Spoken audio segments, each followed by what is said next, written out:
there! It's so good to see you, friends! Ever feel something is hard to understand? Is learning science difficult for you? Don't worry, we'll make it easy for you. That's okay, learning becomes easier. We're going on an adventure today. Let's go! Just look up for a second. Chances are you won't see them, but right now, hundreds of miles above your head, there's this invisible web of technology that pretty much powers our entire world. Today, we're going to trace those threads and discover just how much our lives are shaped by what's in orbit. So let's start with a little puzzle. What does the phone in your hand have in common with the weather forecast for tomorrow? I mean, on the surface you'd think nothing at all, right? But believe it or not, they're both powered by the very same hidden infrastructure. And the answer is this incredible, complex web of artificial satellites orbiting our planet.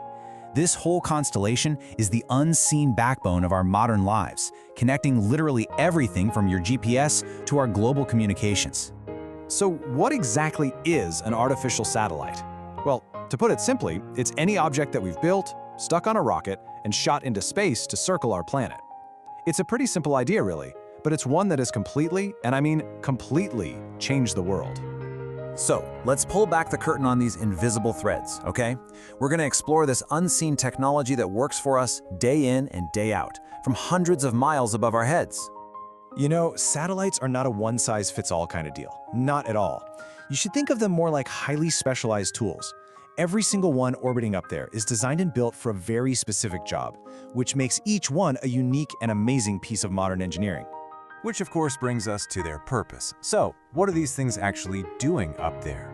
Let's take a look at the specific jobs these satellites do and see how they shape our world from that incredible vantage point up in space. Okay, so we can basically group their main jobs into 4 key areas: helping us find our way, studying our own planet and others, predicting the weather, and of course, connecting all of us through communication. 24. Remember that number. That's the magic number for the Global Positioning System, or what we all know as GPS. You need a bare minimum of 24 of these satellites, all working in perfect sync, just to pinpoint your exact location anywhere on the globe. Pretty wild, right? Satellites also give us this God's eye view of our planet's weather. They capture these incredible images of cloud formations and developing storms, giving scientists the day-to-day need to predict your daily forecast, and even more importantly, to issue those critical early warnings for major events like hurricanes. Have you ever wondered how satellite TV or internet actually works?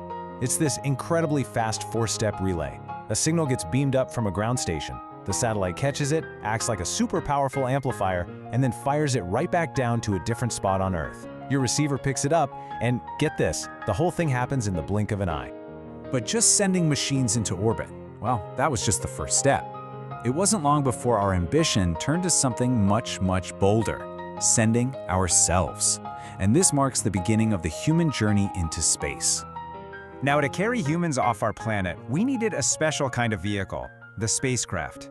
And breaking free from Earth's gravity, that requires an almost unimaginable amount of power and some incredibly sophisticated technology. But once you're up there, the challenge has only just begun.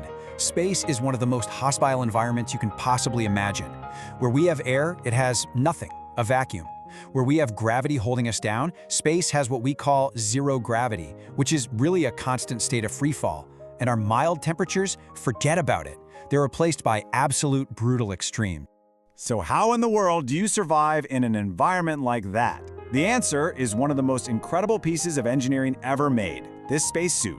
It's not just a suit, it's a personal spacecraft. It creates a tiny portable little bubble of Earth for an astronaut to live inside. This incredible technology didn't just appear out of nowhere. It was built on the shoulders of giants. So let's take a moment to look at the pioneers, both the machines and the humans, who blazed this trail for all of us.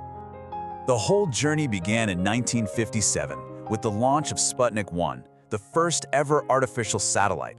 Just months later, Sputnik 2 carried the first living being into orbit, a brave dog named Laika. And only 5 years after that, in 1962, the Mariner 2 spacecraft became the first to visit another planet. The pace of progress was breathtaking. And you know, where the machines led, humans quickly followed. In 1961, Yuri Gagarin became the first person in space. In 1963, Valentina Tereshkova became the first woman. And then, in 1969, humanity took its most famous leap of all with Neil Armstrong's walk on the moon.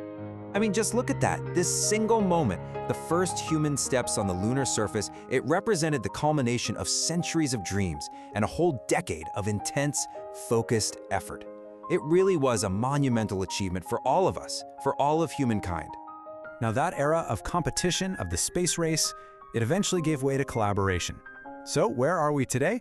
Well, our focus has shifted to our future in space, living and working together in orbit. And this is our current home in the cosmos, the International Space Station, the ISS. It is in fact the largest and most complex artificial satellite ever built, a sprawling, incredible testament to international cooperation. And here's an amazing fact to make this feel a bit more real for you. After the sun and the moon, the ISS is often the third brightest object you can see in the night sky. Seriously.